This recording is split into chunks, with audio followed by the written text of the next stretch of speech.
premier sujet, on l'a dit, l'objectif, c'est de se concentrer sur les clients à plus forte valeur.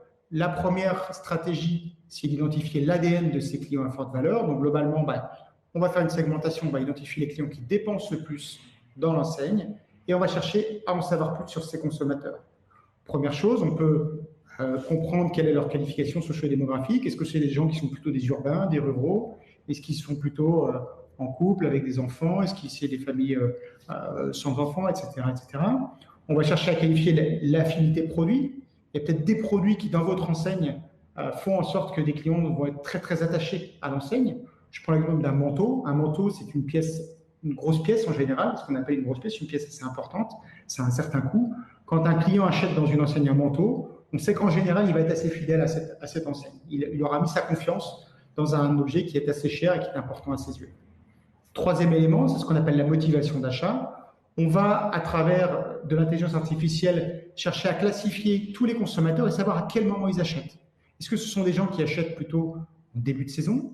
Est-ce que ce sont des gens qui achètent un petit peu tout le temps, tous les produits? Donc, c'est un peu les fans, entre guillemets, traditionnels. Est-ce que ce sont des gens qui n'achètent que en promotion? Alors, ce sont des promophiles. Donc, c'est pas inintéressant, mais c'est pas forcément des gens qui ont beaucoup de valeur. Donc, tous ces éléments, toute cette capacité à amener des modèles de qualification, des modèles prédictifs, vont permettre d'identifier mes meilleurs clients, de savoir qui ils sont, de comprendre leur motivation d'achat et de prédire une valeur client future qui me permettra de savoir ceux sur lesquels je veux concentrer mon effort et mes budgets marketing. Donc ça, c'est ça qui va nous permettre de comprendre l'ADN. Comprendre cet ADN, ça me permettra de savoir qui sont mes clients fidèles à gros montants. Effectivement, on voit que les clients fidèles à gros montants, ils ont une valeur client de 483 euros. Là où des fidèles à gros montants, mais qui sont des promo addicts, c'est-à-dire qui achètent beaucoup en solde, eux, ils ont plutôt une valeur client à 300 euros. Donc, 180 euros de différence, c'est quand même très, très significatif.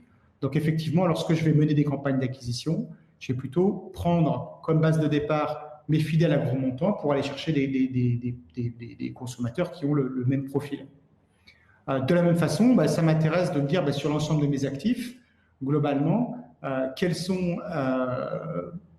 si je suis par exemple dans une enseigne de puériculture, ou en tout cas je suis dans une enseigne qui va vendre des vêtements pour enfants, eh bien je vais regarder en fonction de la typologie de l'enfant, quels sont ceux qui ont la plus forte valeur.